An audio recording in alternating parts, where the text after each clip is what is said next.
Hello friends, atomic structure unit series में आपका स्वागत है। तो आज हम इस वीडियो के अंदर करने वाले हैं कुछ इंपॉर्टेंट एनसीईआरटी के क्वेश्चन करने वाले हैं। ठीक है, हमारे जो थ्योरी लेक्चर्स हैं वो कंप्लीट हो गए हैं। उसके बाद हम ये वीडियो सिर्फ इंपॉर्टेंट क्वेश्चन है जो एनसीईआरटी के बोर्ड एग्जाम्स के लिए इंपॉर्टेंट है उनके लिए बना रहे हैं। ठीक है, तो हम देख लेते हैं। हमारे पास पहला क्वेश्चन है, calculate the number of protons, neutrons and electrons in bromine.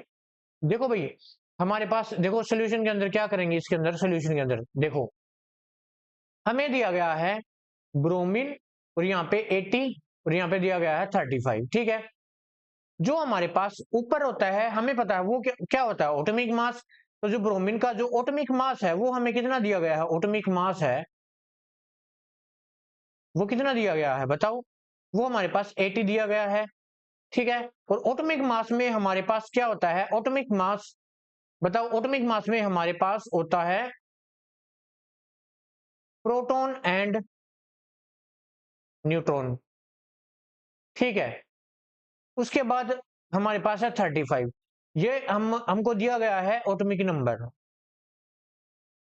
क्या दिया गया है बताओ, एटॉमिक नंबर दिया गया है। तो ये हमारे पास है 35।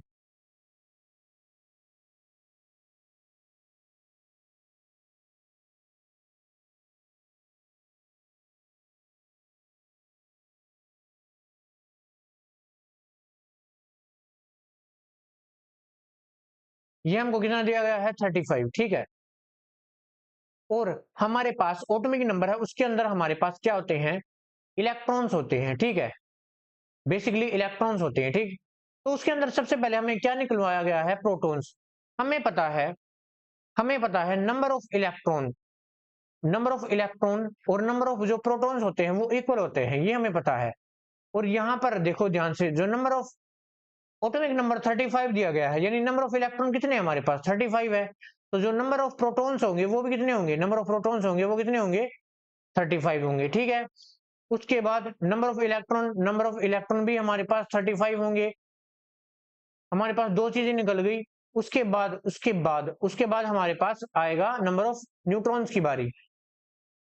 न्यूट्रॉन्स कैसे निकालते थे, अगर हम एटॉमिक मास में से, अगर हम एटॉमिक मास में से एटॉमिक नंबर को माइनस कर दे तो हमारे पास नंबर ऑफ न्यूट्रॉन निकल आएंगे। तो न्यूट्रॉन कैसे निकलेंगे, एटॉमिक मास क्या हमारे पास 80 है, तो 80 माइनस एटॉमिक नंबर क्या हमारे पास 35 है, तो हमारे पास क्या आ जाएगा बताओ,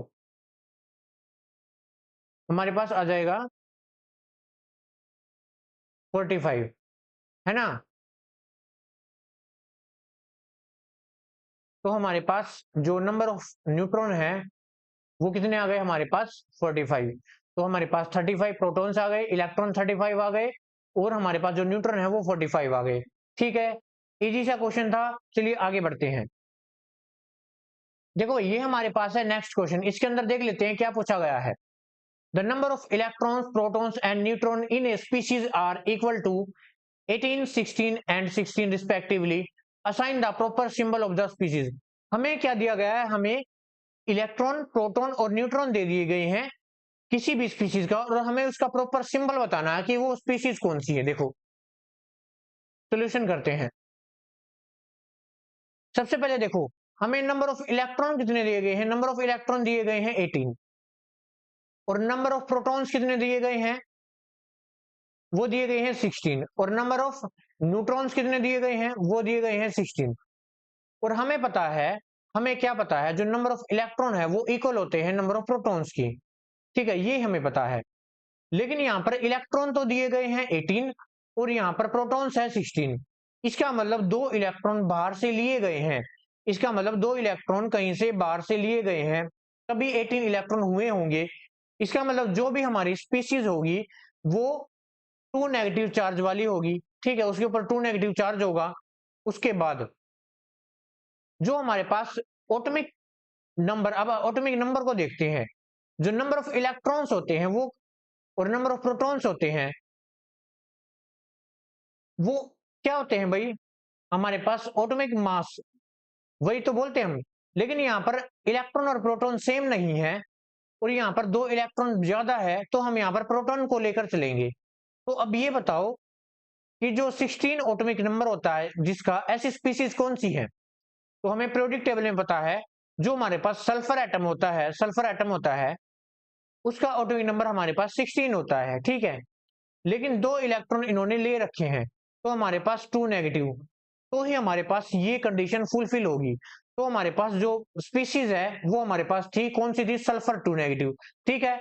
इजी सा क्वेश्चन था, आई होप आपको अच्छे से समझ में आया होगा। चलिए आगे बढ़ते हैं। देखो भाई हमारे पास नेक्स्ट क्वेश्चन है ये, the Vividh Bharati station broadcast on frequency of 1368 kilohertz, ठीक है। Calculate the wavelength of electromagnetic radiation emit by the transmitter. Solution देख लेते हैं। हमें क्या दे रखा है? हमें फ्रीक्वेंसी दे रखी है और हमें वेवलेंथ निकालनी है। सबसे पहले देखो फ्रीक्वेंसी को किससे डिनोटेट करते हैं? म्यू से। वो हमें दे रखी है कितनी? 1368 किलो हर्ज। अब किलो हर्ज को हर्ज के अंदर चेंज करेंगे तो कितना आएगा? 1368 मल्टीप्लाई 10⁻³ से मल्टीप्लाई करनी पड़ेगी, ठीक है। या हम इसको ऐसे भी लिख सकते हैं, सेकंड इनवर्स 10⁻³ सेकंड इनवर्स, ठीक है। उसके बाद हमें क्या निकालना? वेवलेंथ यानी लैम्डा निकालना है, हमें ये निकालना है, ठीक है। तो ध्यान से समझना, हमारे पास एक फॉर्मूला था, हमें क्या निकालना है? लैम्डा निकालना है, लैम्डा, ठीक है। तो lambda is equal to c by mu, ठीक है। सी यहाँ पे है speed of light in vacuum, कितनी होती है हमें पता है? 3 × 10⁸8 मीटर पर सेकेंड, ठीक है। बाय में जो फ्रीक्वेंसी है वो हमें पता ही है कितनी है? 1368 multiply 10⁻³ second inverse. Second inverse से सेकंड इनवर्स कैंसिल, और हमारे पास जब इसको सोल्व करेंगे तो हमारे पास क्या आएगा? क्या आएगा? 219.3 मीटर, ये हमारे पास आंसर आ जाएगा। और ये हमारे पास क्या आ गई? वेवलेंथ आ गई भाई। हमारे पास इतने वेवलेंथ की क्या थी? रेडिएशन थी। बोलो बोलो, समझ में आया कि नहीं? ये भी एक छोटा सा न्यूमेरिकल था, आसान सा। आई होप आपको ये समझ में आया होगा। चलिए आगे बढ़ते हैं।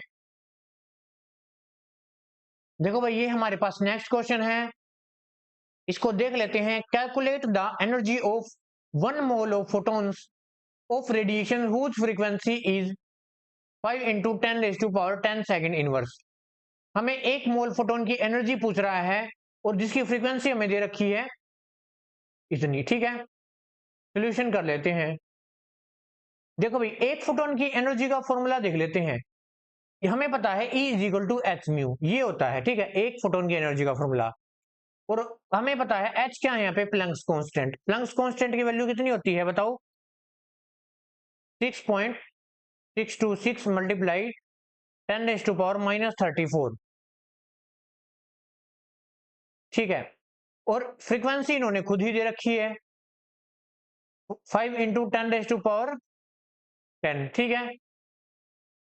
अब इस फॉर्मूले के अंदर रखेंगे energy is equal to 6.626 into 10⁻⁻34 multiply 5 × 10⁻10। जब हम इसको सोल्व करेंगे तो हमारे पास क्या आंसर आएगा? 33.1 × 10⁻⁻24 जूल, ठीक है। इतनी एनर्जी आ गई। अब ये जो एनर्जी आई है वो किसकी है? वो 1 फोटोन की एनर्जी है, लेकिन हमें तो 1 मोल की निकालनी है। तो 1 मोल में कितने फोटॉन्स होंगे, यानी 1 मोल में कितने पार्टिकल्स होते हैं? Is equal to Avogadro's number, ठीक है। तो 1 मोल ऑफ फोटॉन्स कितने होंगे बताओ? एवोगैड्रोस नंबर कितना होता है? 6.022 मल्टीप्लाई 10⁻23। अब इसकी मल्टीप्लाई किससे कर देंगे? Energy of 1 mole of photon 33.1 multiply 10⁻⁻24, 6.022 multiply 10⁻23। यहां पे लिख देता हूं मैं, इसका जो आंसर आएगा हमारे पास 19.93 जूल, ठीक है। ये हमारे पास आंसर आ गया इसका। ये हमारे पास 1 मोल फोटोन की एनर्जी आ गई, जिसकी हमें फ्रीक्वेंसी दे रखी थी। ठीक है, ये भी इजी सा न्यूमेरिकल था। चलिए आगे बढ़ते हैं, नेक्स्ट क्वेश्चन देख लेते हैं। क्वेश्चन हमारे पास कैलकुलेट वेव नंबर, यानी वेव नंबर निकलवा रहा है, फ्रीक्वेंसी ऑफ वेवलेट यानी frequency of radiation having wavelength, यानी हमें लैम्डा दे रखी है। सोल्यूशन के अंदर देखो क्या करेंगे, हमें क्या दे रखा है, हमें वेवलेंथ दे रखी है, कितनी दे रखी है, 5800 एंगस्ट्रॉम।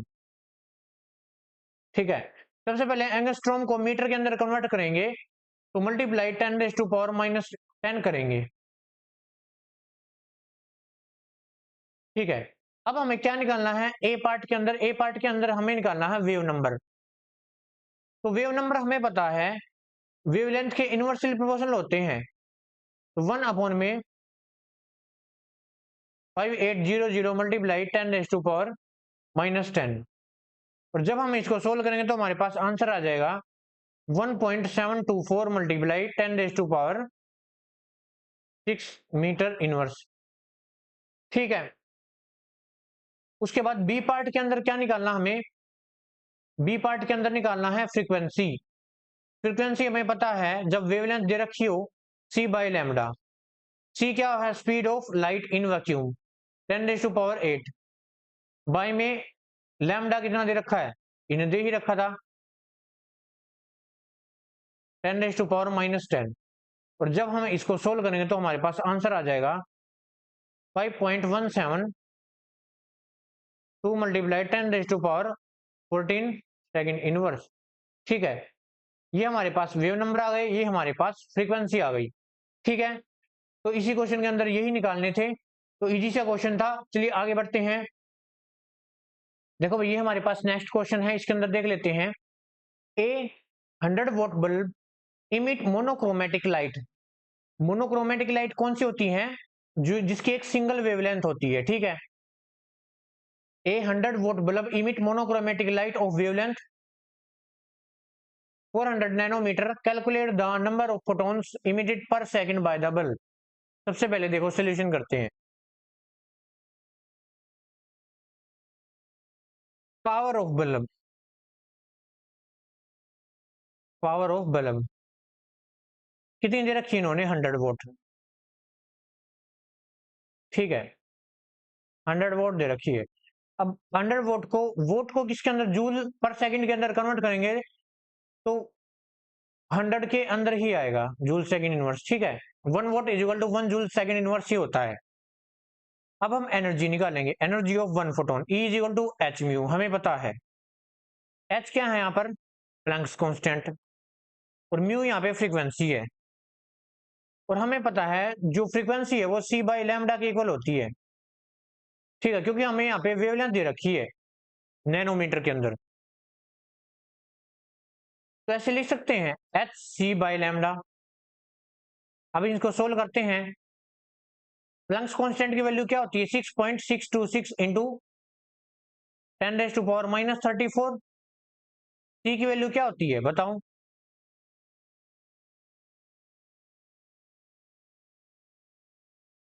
3 इंटू 10⁻8, बाई में वेवलेंथ हमें 14 नैनोमीटर दे रखी है। अब नैनोमीटर से हम मीटर में कन्वर्ट करेंगे तो मल्टीप्लाई 10⁻⁻9, तो करते हैं 400 मल्टीप्लाई 10⁻⁻9 मीटर। तो जब हम इसको सोल्व करेंगे तो हमारे पास एनर्जी ऑफ 1 फोटोन कितनी आई, 969 इंटू 10⁻⁻19। आप सोल्व करके देख लेना। ठीक है, तो नंबर ऑफ फोटॉन्स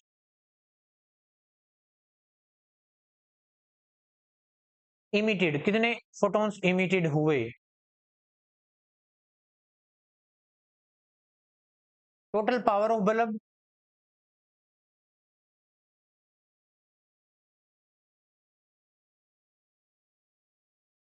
बाय में energy of 1 photon,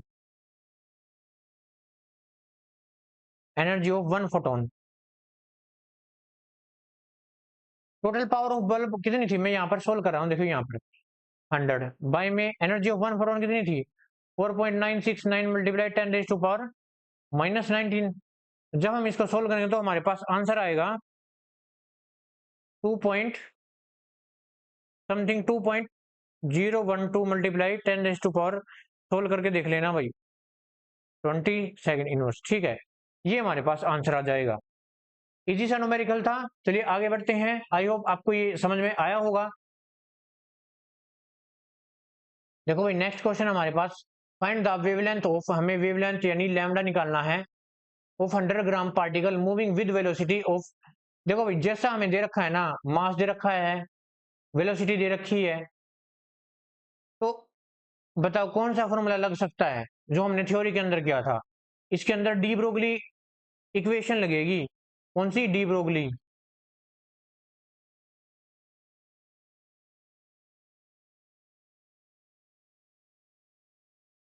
according to de Broglie क्या बताया था उन्होंने? Lambda is equal to h upon में एम वी। ये हमें पता ही है कितना है, 6.626 इंटू 10⁻⁻34। मास उन्होंने दे रखा है 100 ग्राम। ठीक है, एवर यूनिट बाद में लगा लेंगे। मल्टीप्लाई वेलोसिटी उन्होंने दे रखी है कितनी? 100। जब हम इसको सोल्व करेंगे तो हमारे पास आ जाएगा 6.626 इंटू 10⁻⁻34, 35 आएगा। ठीक है, मीटर। ये हमारे पास आंसर आएगा।